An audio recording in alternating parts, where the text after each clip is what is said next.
Hello everybody, Sam Tom here. If you are new to my channel, I don't do a whole lot of stuff like this. I mostly just talk about movies, but I have done this before with Black Adam, and it's something I like doing, so if you like it, let me know. But basically, I'm pitching an alternate version of the movie Ant-Man and the Wasp: Quantumania. To be clear, I did like this movie, unlike Black Adam, which I did not like. But, I think it could be better. I don't think it was perfect. I don't think it was flawless. So I'm just going to kind of pitch an alternate version. The plot's going to largely be the same. Just some details are going to be screwed around. Some things that I think were missing are going to be put back in ways that I think make sense. So this is just kind of my version of it. Like I said, if you like this kind of thing, let me know. And I will gladly do more of them. First big change we're going to make is the title. The title's wrong. So we've got two options. Option one is we can just get rid of Ant-Man and the Wasp and just call it Quantumania. I don't think that's the best option because all of our other, series within the MCU always include the title character's name. All the Spider-Man movies have Spider-Man. All the Captain America movies have Captain America. All the Thor movies have Thor. So I think the better option, what I'm going to go with, is calling it Ant-Mans and the Wasps, or even just Ant-Mans and Wasps Quantumania, because I really want to play up the fact that we have multiple Ant-Mans and we have multiple Wasps. And I know, it's kind of weird. Should it be Ant-Men? Maybe, but we want to keep Ant-Man in there. So Ant-Mans and Wasps Quantumania. That's what I'm going to be calling my version of this story. And let's see, I gotta hold on here. I know what I'm doing. I don't remember what the default font size is. We're getting there. There we go. Okay, so let me tell you my version of this story. We're gonna start with Scott and Hope and Cassie. Now, let's talk about Cassie. In my version of this movie, we are using... Oh no, is this gonna be a problem. Hold on. I know what I'm doing. In my version, we are using this actress, okay? So, we've got 3 different Cassies. This is the one from Endgame because we needed to have Cassie aged up. So we used a different actress from her original one. And to be clear, I don't have anything against this actress from Quantumania, but I just don't buy her chemistry with Paul Rudd. Certainly not as much as the original actress, but even this one from Endgame, in her 30 seconds of screen time, I thought had way more chemistry with Paul Rudd. This one, I'm just not getting it. It's weird that she's so important to the movie, and it's an actress that we've never seen in the role before. So I'm not going to be using that one. But, here's just a weird wrench to throw in this. The original actress, I looked it up just because I was curious. She's only 14, and Cassie's supposed to be 18. But this is what she looks like now. Which is, not dissimilar from this Endgame version. But, you could have brought her back if you wanted to. I don't necessarily think that's the right call because we've already changed the look of the character, right? So I would say we just stick with this. But, yeah, it's all kind of weird.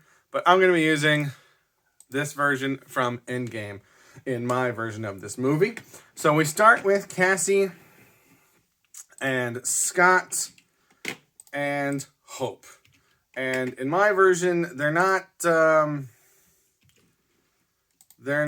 doing this weird thing where Cassie is doing this stuff behind Scott's back and without him knowing, where Hope and Hank and Janet are all kind of in on it and Scott's not. That's really weird to me.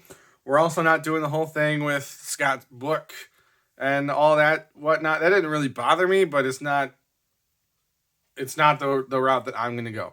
So in my version, Scott and Hope are both training Cassie in different ways for different skills. Scott is like kind of hesitantly teaching her some of his burglary skills. That might include lock picking. That might include sleuthing. That might include some parkour for getting over some walls. Different things like that, as well as some of his engineering skills, because like we haven't really seen much of that. He hotwires a car in Endgame, but like we don't see much of his engineering skills in these movies. But he's got a master's in engineering, so let's see some of that. Hope is going to be teaching her some fighting skills like she did with Scott, so we're going to have some parallels there. Also, some of Hope's scientific expertise. We don't really see what that is. She just kind of does what her dad does. So I want to get a stronger focus on her specific skills. And going even further, like we don't really know much about Hope in these movies. We don't know what her interests are, what her hobbies are. You know, other people have talked about this, but like Scott Lang, we know that he's at least somewhat interested in the drums and he does this close-up magic, right? And we see these creative outlets for him, building the whole thing for Cassie with the ant adventure at the beginning of Ant-Man and the Wasp. We don't have any of that for Hope. So give her some kind of hobby, some kind of interest, even if it's very vague, like she's into art, or she's a musician, or she does poetry. Give her something to do. And I want a scene during this like opening montage where she and Cassie have a scene together without Scott, because we don't really know what their relationship is. Hope and Cassie, we never see them, just the two of them together. We don't know how they interact with each other really. Like the three of them have been together before, but they don't really all interact with each other. So I'd love to get a scene where we can have Cassie kind of like asking Hope about one of these things that she's interested in. Like, oh, these paintings are really cool. I didn't know you were into this stuff. Or, oh, I didn't know you played the cello, right? Can you play me a song? Or, you know, just anything like that. So we get a little bit more of an actual character for Hope, and we get some interaction between these characters so that we understand what their relationship is like with each other. Now, in addition to the training she's receiving from Scott and Hope, we also have Hank, who's like kind of like a grandpa figure to her, even though he's not officially her grandpa. And he can be teaching her some scientific things similar to Hope, but I would be more interested in seeing him teach her more of like a biology thing, right? And like trying to get her into ants, and she's just not quite that into ants. Maybe she's interested in something else, right? Actually, it could work out really well for my plans that I have for this if like she's looking into other things like termites or things like that, and like Hank is kind of understanding that he's been very focused on ants, but this technology and this communication that he has with them could be expanded to include other insects and other types of animals. So she could have a biology interest, be a bit of a bug collector that she gets from Hank. And then Janet's another one that like we don't really know what her hobbies are in the real world. So I imagine Janet would also have some scientific knowledge to pass on to Cassie. But also, as far as these guys know, she survived for 30 years in a barren wasteland. So even though we know that's not completely accurate, seems like she did have to do some actual surviving on her own. So perhaps she can be teaching Cassie some survivalist skills, how to start a fire, different types of knots, how to tell if something is safe to eat or not, right? So we can get some burglary and engineering skills, some type of interest, hobby connection with Hope, as well as fighting skills, some biology information from Hank, and some survivalist stuff from Janet. So like she has her own unique interactions with all of these different characters, and they're all teaching her things based on their specific experiences. Okay, checking my notes. Have I missed anything? And to be clear, like Scott is not like wanting her to go out and stop crime or anything like that. She's kind of going down that route. He just mainly wants to help her be able to protect herself and defend herself, because he knows the kinds of things that can happen. In my version, she hasn't been arrested twice already.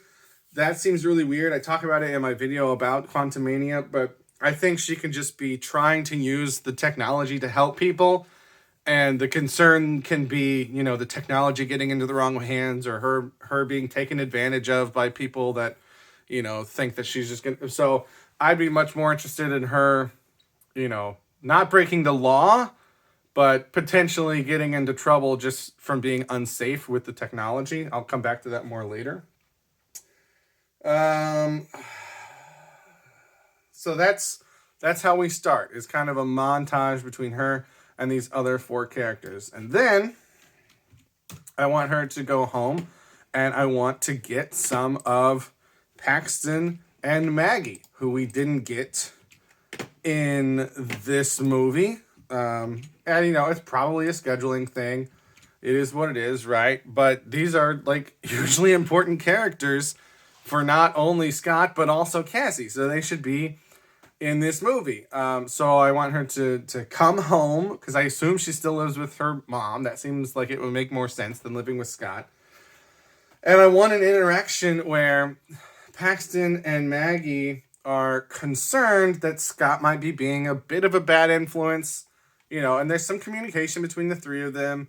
And Scott's saying, like, I'm not teaching her to go out and look for trouble. I'm not teaching her, to do this or that. I'm just trying to help her be safe. And Paxton is like, but you've got a record, and you're teaching her lockpicking and things like that. And there can be like disagreements between them, right? But in this, I mainly want an interaction between these three where these two are concerned. Cassie is saying, look, I need to be able to defend myself. Look at all the stuff we've been through. And Paxton can probably say something like, oh, Cassie, I'll always be there to protect you. I won't let anybody hurt you. And she can call him out on that and being like, what did you do against Yellow Jacket? Nothing, right? And luckily my dad was there to save me, but I can't count on him to be there. I need to be able to protect myself. So there's this, not heated, not yelling argument, but there's this disagreement in ideologies between these three, where these two are concerned that someone's gonna, take advantage of their daughter or something. But she is wanting to be her own person and be able to defend herself. And then during this whole scene, Paxton is going to get a call, and he's going to leave. And so we're going to be left with Maggie and Cassie, and they're going to kind of continue the conversation. And basically Maggie tells Cassie that she trusts her. She just wants her to be careful because she could become a target. So then we change scenes and we follow Paxton, who meets up with Jimmy Woo. And we got a bit of Jimmy in this movie, but not enough. And so I want Jimmy in this movie to be working with Paxton, and they're going to be dealing with some of the villains from the previous movies, specifically Sonny Birch, who was from Ant-Man and the Wasp. Now, he was technically arrested at the end of that movie, but he was forcibly given a drug, the truth serum. So his confession and all that stuff seems like that wouldn't stick. Seems like he'd be able to get off from that, and so he'd be able to be out, but Paxton would know the kind of stuff that he's done because he would have talked to Scott about it. So I want Paxton kind of trying to nail down Sonny Birch, and we know that Sonny Birch was working with Agent Stoltz, who was, underneath Jimmy Woo. And so Jimmy is kind of investigating Stoltz. Paxton is after Birch. And so they're kind of working together because these two are kind of working together. I want to have that kind of relationship going on. And so Bobby Cannavale and I know he already played Mr. Fantastic and Doctor Strange, but I do want him back as Jimmy Woo here. So these two guys are kind of working together, and these two, they know that. They know, these two bad guys know that these two good guys are trying to take these two bad guys down. and they're kind of sick of it. So they are going to. This is a connection that I'm making. It's not in the films, but I'm going to say that they also have connections with this guy. This guy's name is Carson. He's from the first Ant-Man movie, a former S.H.I.E.L.D. agent. So I'm going to say that they contact him, and they're like, hey, look, these two guys are really getting in our way. They're causing trouble for us. Can you, can you pull some strings? Can you do anything to help us out? And this guy's basically like, oh, yeah, I'll take care of them. Don't worry about it. And then we see that, like, he's looking at photographs of Maggie and Cassie. So it's setting up the fact that he's going to do something to this family to get these two out of the way of these two. Okay? You with me? Moving on. Later on, we're going to catch up with Cassie, who has left home. And this is where I want to see her doing something with the tech that, like, is probably a good idea, but she probably shouldn't be doing by herself. She can be using it to enlarge food items to help feed the homeless. She talks about the homeless in the movie, so we know that that's a concern of hers. So she can be feeding them using that. She could also be doing something like bringing in lots of bedding and pillows and blankets and tents and stuff like that that she has shrunk down so that she can easily carry a lot of it at once, and then enlarges for people to be able to use. I also somehow want the idea present of shrinking people down to put them into, almost like dollhouse style apartments. They do stuff like that in the comics, and it's really interesting. I don't want her to actually be doing that, because actually shrinking people is a huge step up. But I want her to be talking to somebody about that, whether that's some of the homeless people that are there, whether that's some police that are kind of like keeping tabs on her because Paxton tells them to. I just want that idea to be out there to show that, like, she is very much, call it an activist, whatever, but she is trying to think of how to use this technology to help people, not necessarily in a superhero way. So we've got that going on. Then we go back to Hank's house. And we have Hank and Hope and Scott and Janet. And they are all having dinner or whatever. And then, while that is happening, they are visited by Luis and Kurt. And, like, look, we're going to have to talk about Dave. So let's talk about Dave real quick. T.I. Has been doing some weird stuff lately that I'm not going to get into in this video. You can go look it up if you want more specifics. But we are not Warner Brothers DC. We are not going to put people that harass and assault other people in our movies. So T.I. is not going to be in this movie. With Dave, you can do one of two things. You can either just have him not be in the movie, or you can recast him. And you can say that Luis and Kurt both got blipped and Dave didn't. So Dave is 5 years older than them, so he looks a little bit different. And you can very easily explain this away by having these three show up to talk to Scott about a job and have Hank say something like, didn't there used to be three of you idiots? And then Luis can tell one of his stories and explain either what Dave was doing during the time that they were blipped away, whether that's, that he was doing his own thing and now he's back with them, or whether that's, that he got in trouble and he's not with them anymore. So he's very not important to my version of the story here. He wasn't really that important in the first two movies. He was just a guy.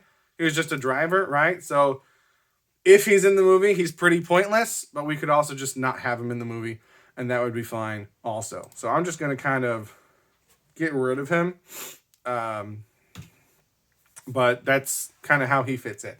So we have these 6 or 7 with Dave all together. And then we get this burst of energy. And everyone except for Janet is pulled into the quantum realm. Janet is kind of able to figure out what's going on. She was able to resist, so she stays behind.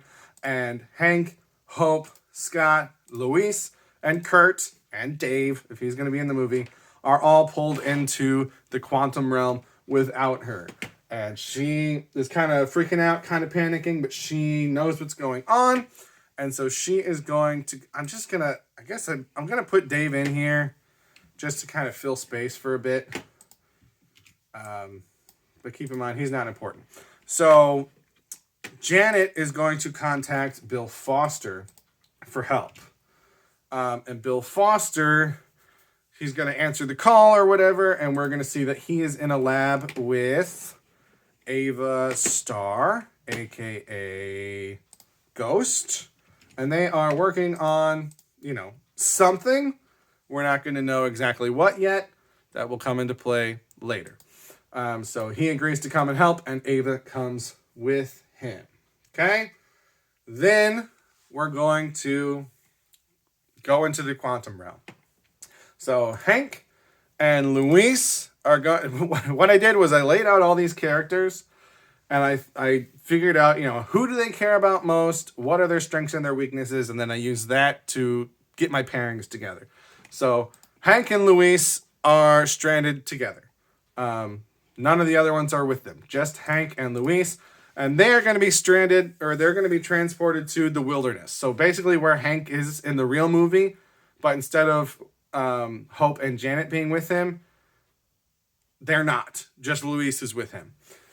And so they're out in the wilderness, and pretty early on, Hank is going to discover what I'm going to call quantum ants. So he doesn't have his super smart genius ants in this movie. That was kind of a weird thing in the weird movie. He's just going to discover a new species, and this is why it works really well if he's like kind of teaching Cassie about biology, and she kind of helps him realize that this can go beyond ants.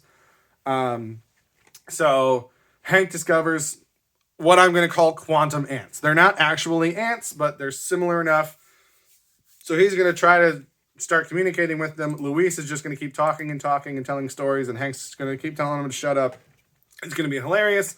And eventually, Hank's going to, try to communicate with the ants, asking them, where can we go to get some help? And the ants are going to start leading them to the city that Hank ends up in the movie anyway.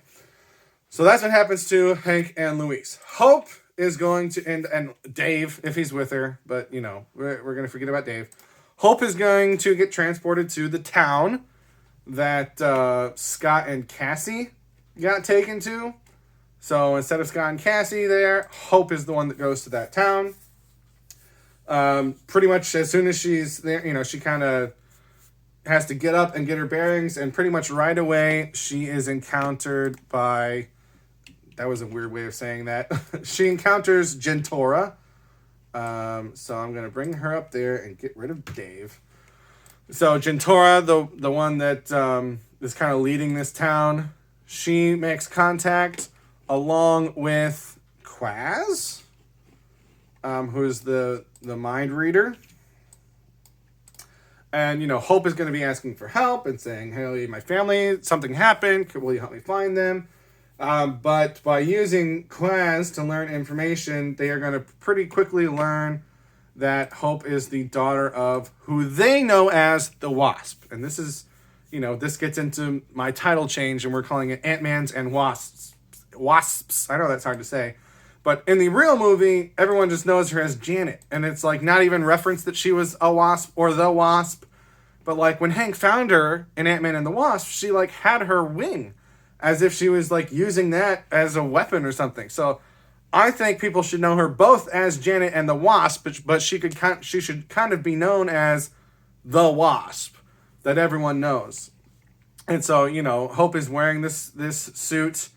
I guess we can keep the way that they do their suits in the real movie, where it's just like kind of a medallion that they put on.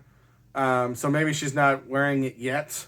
And so it takes them a while to figure it out. But between her thoughts and Quaz's mind reading and Gentora's questioning, they figure out that she's the daughter of the Wasp.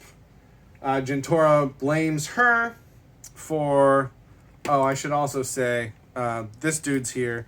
He's not given a name, and I couldn't even find it on IMDb. I'm going to call him Lamphead. But he's going to go down in this next row where you can't see him. So, just know that he's there. I guess I could zoom out, but I don't need to yet. Just know that Lamphead is there. So Lamphead wants to torture her. That's fine. That's the same as it was. Jintora blames her for her mother helping, indirectly helping Kang come to rule over this place. If Dave is there, he's useless. He's not doing anything. And Veb, the little slime guy, he's not there. He's still from this town and he knows these people, but he's not in this scene. The whole drink the ooze thing. It's weird that with Scott and Cassie, it comes from this creature that's a dude, but then with Hank and Janet, they just drink a shot at the bar. So I'm just gonna say that it's just like a thing you can eat or a pill you can take or a shot or whatever, and we don't need Veb to actually be there. So Veb is not in this town in this scene. So we have Hank and Louise. Oh gosh, Hank and Louise following the ants towards the city. We have Hope getting into trouble with Jintora and Quaz in this little settlement.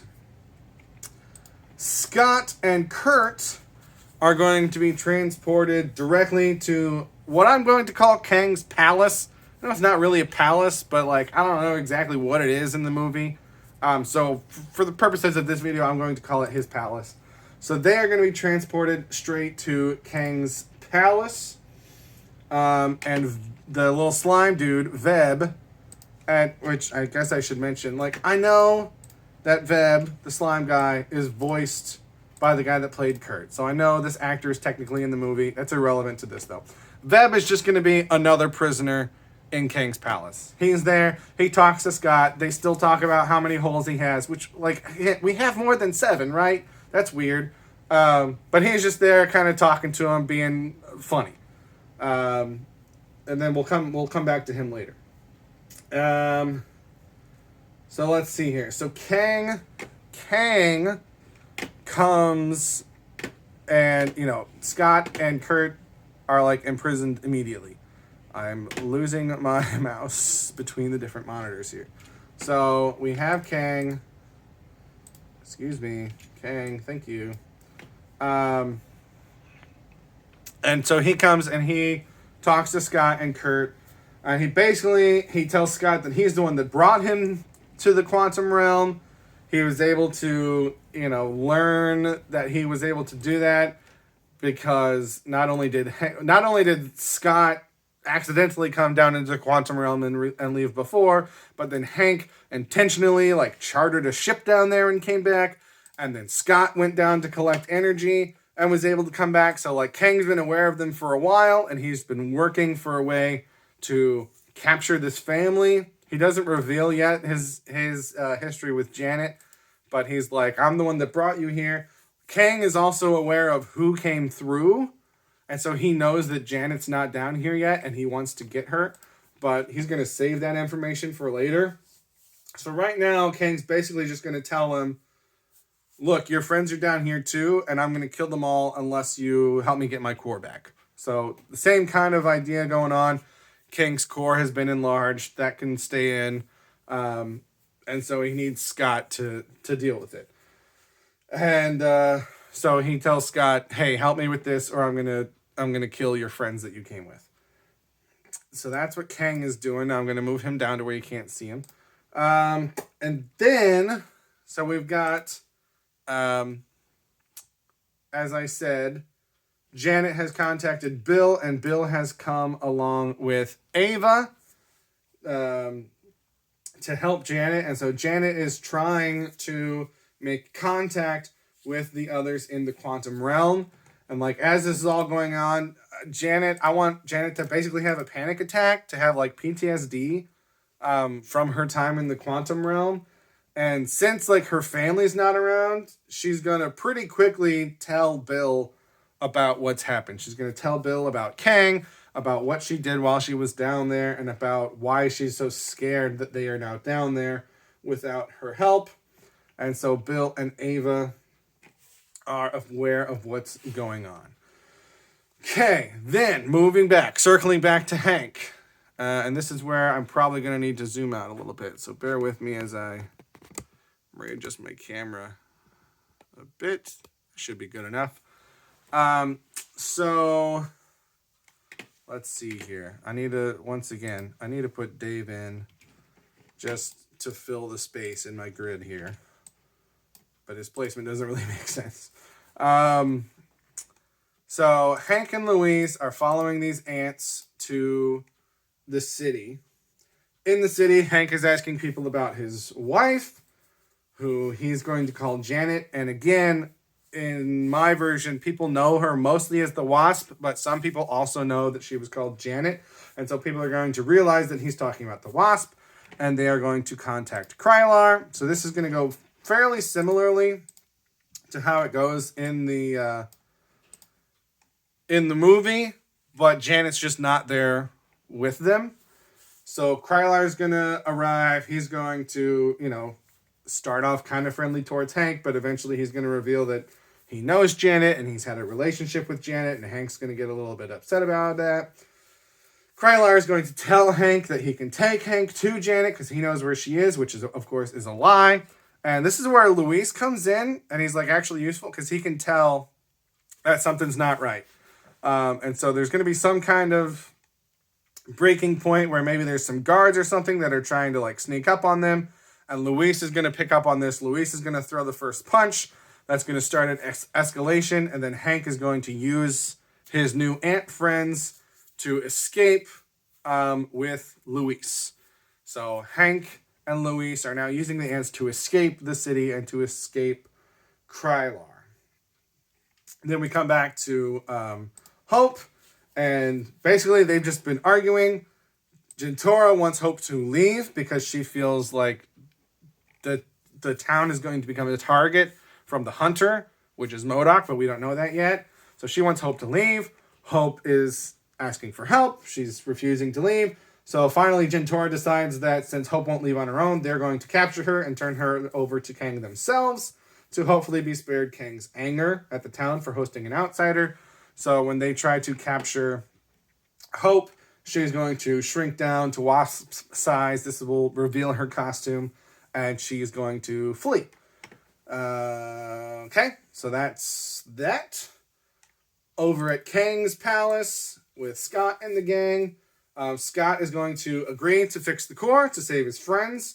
He's going to go down. He's going to have the probability storm like he had before. MODOK's not going to be there yet to tell him about it, but Kang can just tell him about it, or Veb can tell him about it. But I do like that scene with the different Scotts. Wasp won't be there, but she wasn't really a big part of that scene anyway.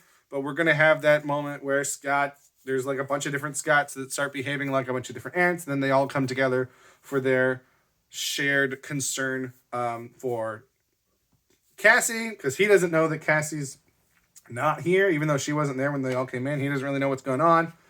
Or it can be concern for Hope. It doesn't really matter. He just wants to save his family.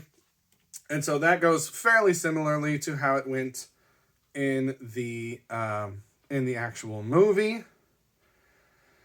And then moving to this last group here, just before Janet and Bill and Ava are able to successfully establish a connection to the quantum realm, Cassie is going to come back.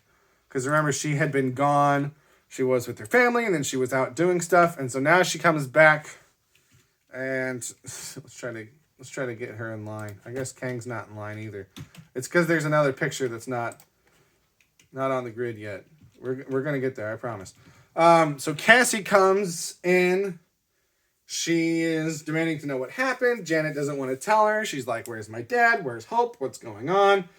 So she's pretty quickly able to figure out that they're in the quantum realm, and Janet and Bill and Ava are trying to contact them. The connection gets established, so there is a gateway or a portal or whatever to get into the quantum realm. Cassie, of course, wants to go in to help them, but Janet says, no, it's too dangerous. You need to stay here. But Janet is like also not able. She's like unable to bring herself to go in. And so they're arguing about what to do. But then this is where Ava comes in. And like Ghost is going to be in the Thunderbolts movie. So it's possible that what I'm doing with her here is going to conflict with that. We don't really need her. All I want is her ability, her power to like have different versions of herself going at once, messing with probability and things like that. And so it can either be an extension of her, or it can be a technology-based replicant that Bill Foster has developed. So whether it's her power itself or tech that Bill has done, or a combination of both, if she can't actually be there because of what's going on with Thunderbolts, that's fine. But until I know that that's a conflict, I'm just going to say that she's there, but she's been working with Bill on keeping herself safe, but still being able to use this ability. So she says, hey, I can make, I can make 2 different versions of you, right? And have one go in and try to help, and one stay here where it's safe, and then you'll be safe no matter what. Her powers are vague, right? So I don't know if that exactly lines up, but I'm gonna say it's gonna work for me. So, so they all agree that will work, or they don't. Janet's still not happy about it, but it's gonna happen. So Cassie asks if she can have a suit to go in. And remember, like I said, she doesn't have her own suit yet. She's just been using kind of different prototype suits. And so Ava uses her powers basically on this prototype suit to create 2 different alternate versions of the suit, because Cassie in the comics has 2 different code names, Stature and Stinger. And so one of them is kind of a bit more basic, and one of them has got wings and blasters and is a bit more fancy. So she's going to go with the fancy one, which is going to be the Stinger one. I don't know what her powers are like in the comics. I'm just saying that's what it's going to be in my movie. So she takes the Stinger suit and she goes into the quantum realm, while the other version of Cassie and the Stature suit stays in San Francisco. A version of Ava also goes into the quantum realm with Cassie. So now there's 2 Cassies and 2 Avas. But Janet and Bill stay behind. Janet is, again, like too freaked out to go in, and Bill wants to use all of his energy to try to help Janet and to try to deal with stuff there. So he's going to stay with Janet. Okay. Whew. Looping back around, Hank and Louise are eventually captured when MODOK finally makes his reveal. So we can have people talking about the Hunter and different things like that. And eventually it's going to be MODOK. So I know this isn't exactly going to line up here. He should be 1 column over, but that's just how it works. Because MODOK is going to affect all of these characters. So there we go. Hank and Louise are captured by MODOK and taken to King's Palace. Hope, we're going to see her doing something on her own. She's not going to do that much. If we have established some kind of a hobby for her, I would love to kind of check in on that. Whether that, if her hobby is artwork, she can kind of just look around at the landscape and like just kind of take it in. Obviously, she's not going to like stop and start painting, but like we can just kind of have something there to give her some kind of deeper character connection. But she also is going to get captured by MODOK and taken to Kang's Palace. MODOK is not yet going to reveal that he is Darren Cross. So Scott is going to return with the core and turn it over to Kang, right? Because at this point he can see that Hope and Hank and Louise and Dave, I guess, if he's there, have all been captured. So he knows that Kang has the ability to get them. So he's like, okay, I got you your core. Now let them go. And Kang's basically going to be like, I agreed not to kill them. I never said anything about letting them go. So Kang imprisons all of them. And so now Scott's upset. And he's like, you tricked me, or you lied, or whatever, blah, blah, blah, blah, blah. So Kang's going to make another deal. And he's like, if you want to, earn your freedom and the freedom of your friends, you're going to have to do something else for me. And he wants Scott to go back up to the main world and send Janet back down. Because Kang's got his core now, right? He's got his way out, but he wants his revenge on Janet. So he's going to tell Scott, hey, if you guys want to get out and back to your home, you got to go and send the Wasp back to me.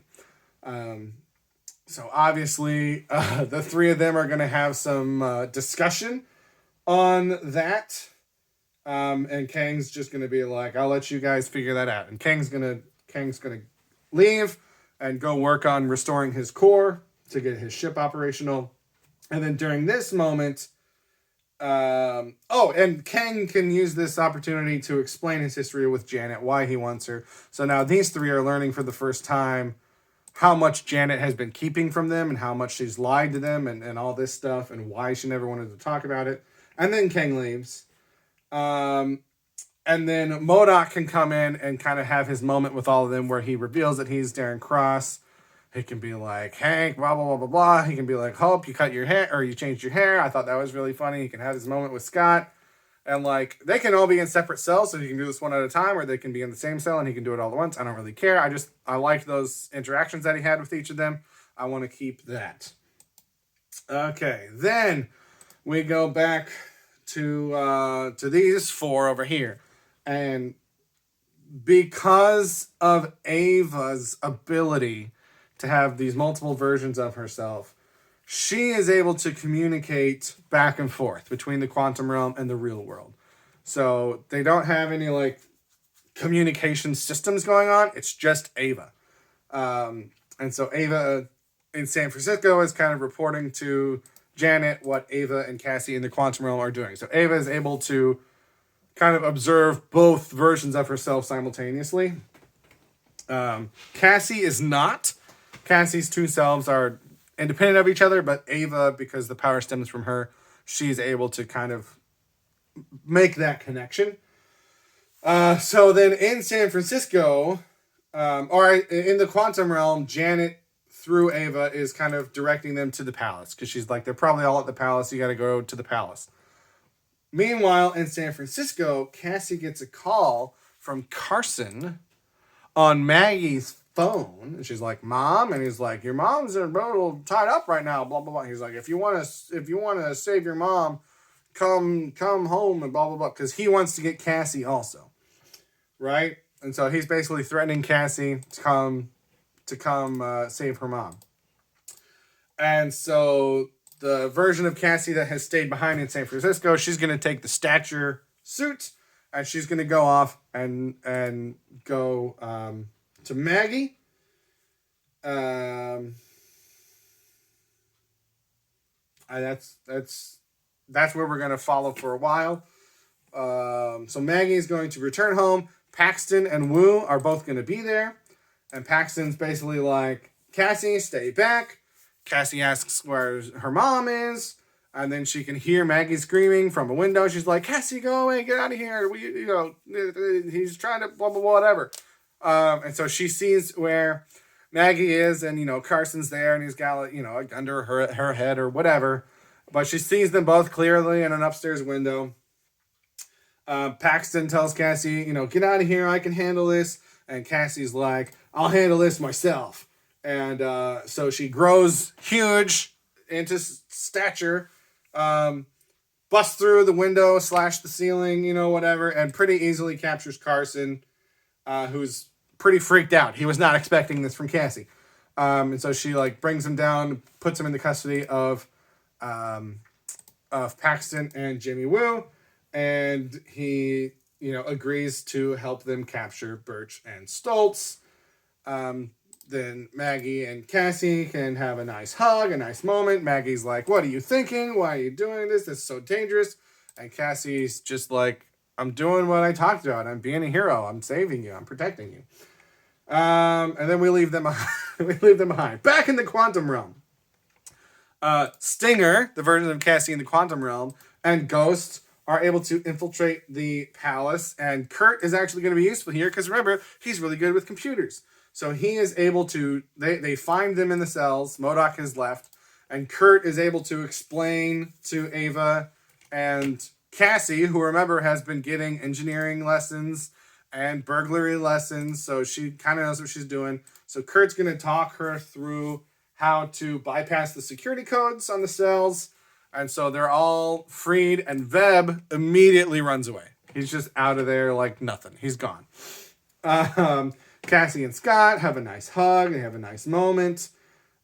Ava is going to explain to everyone what she has learned about Kang and Janet's time in the quantum realm and kind of get everybody up to speed and why Kang wants Janet so bad and blah, blah, blah, blah, blah.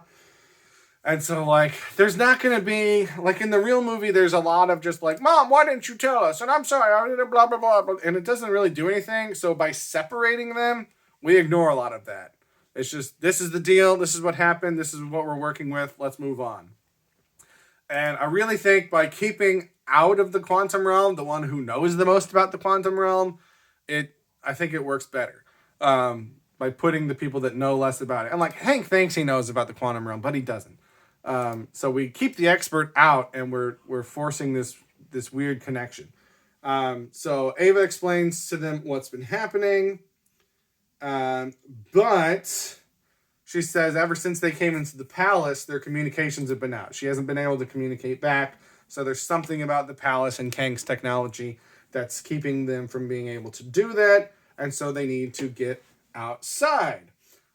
Because Veb kind of ran away not all that stealthily, some guards pretty quickly come in to investigate what's going on. The same guards that we see in the movie. And again, Luis comes through in the clutch. The guards are about to, do something, but Luis distracts them with some kind of story or silly antic.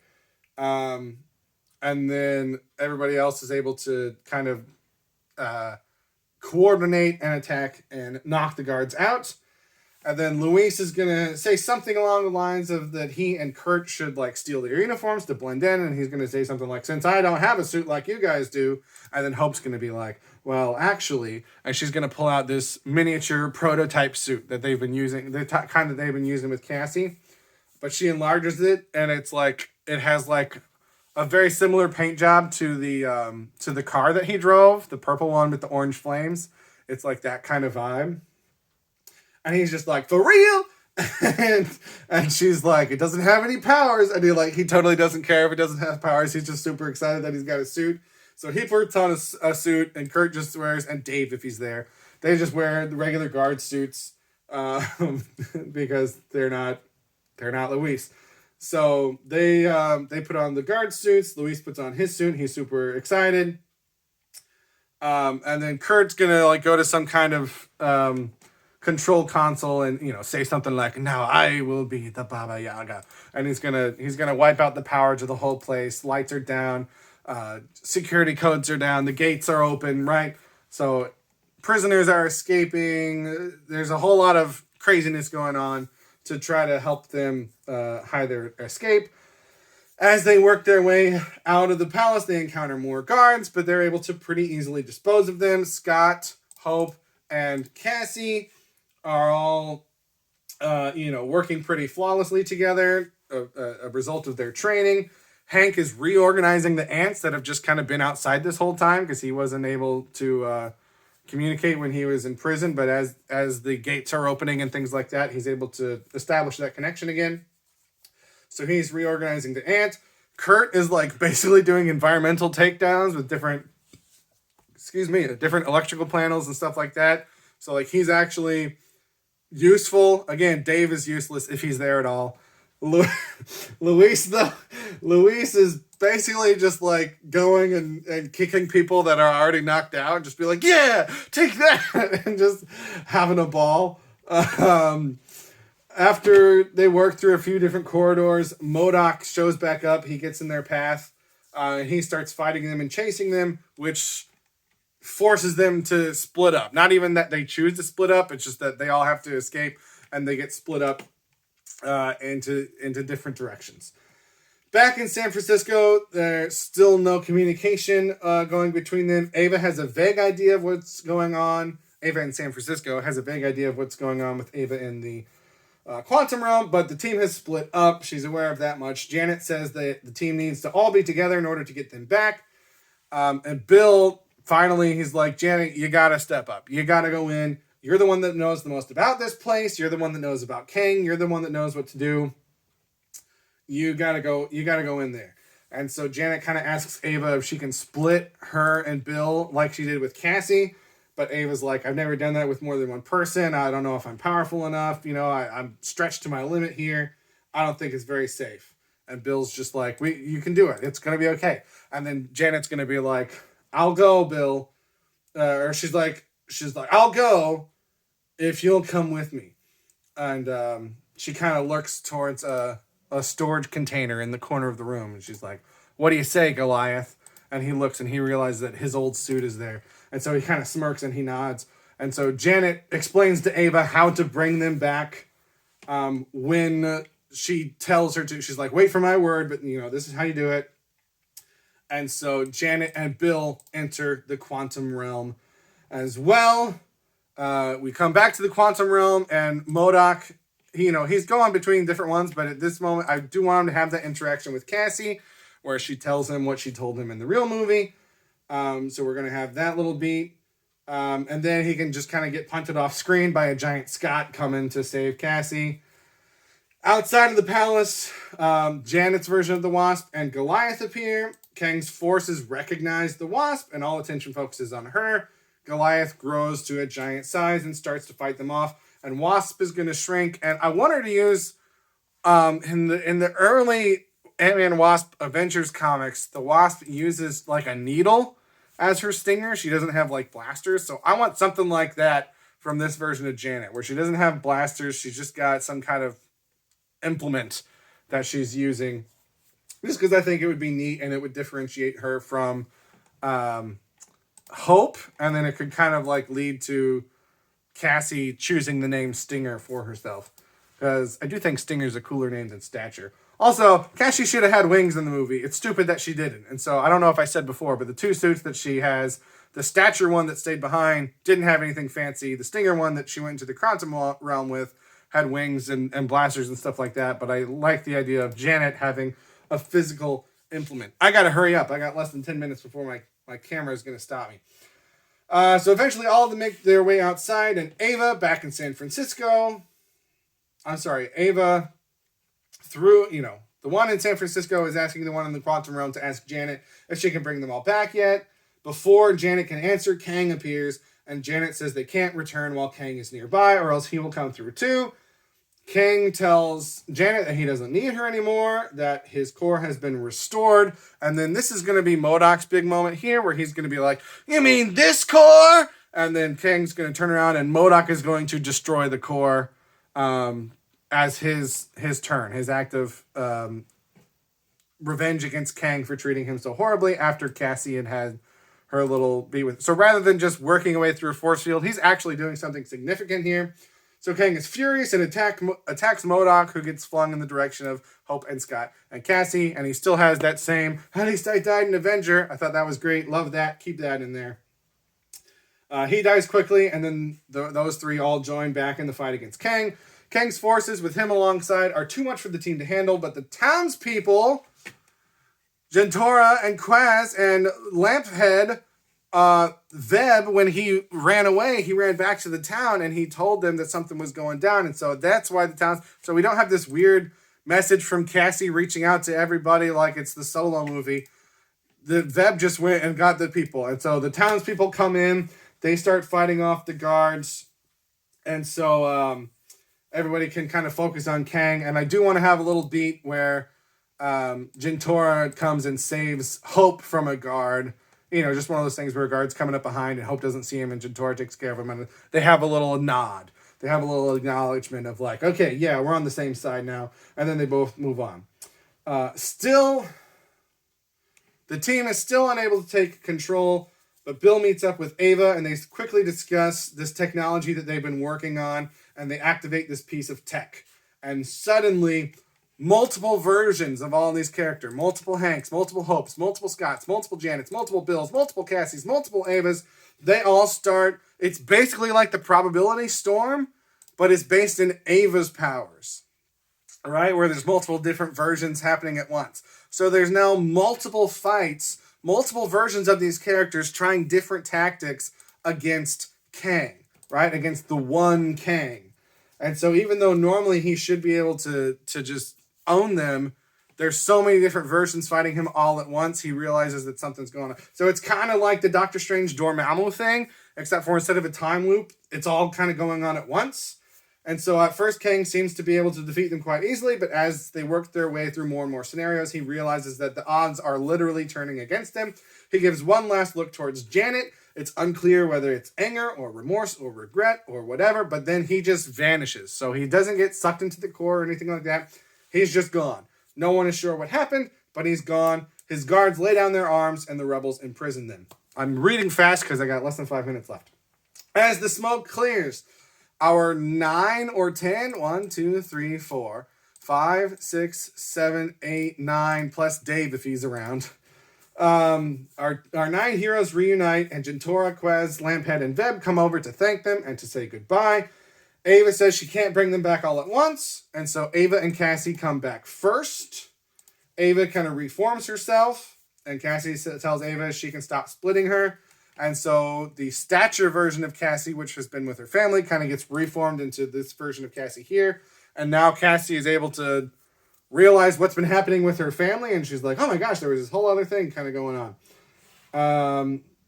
Kurt and Luis, and I guess Dave, if he's around, come in next. I'm kind of going in groups of 2, so it works better if Dave's not here. So Kurt and Luis come through. Luis is just showing everybody his suit and telling stories.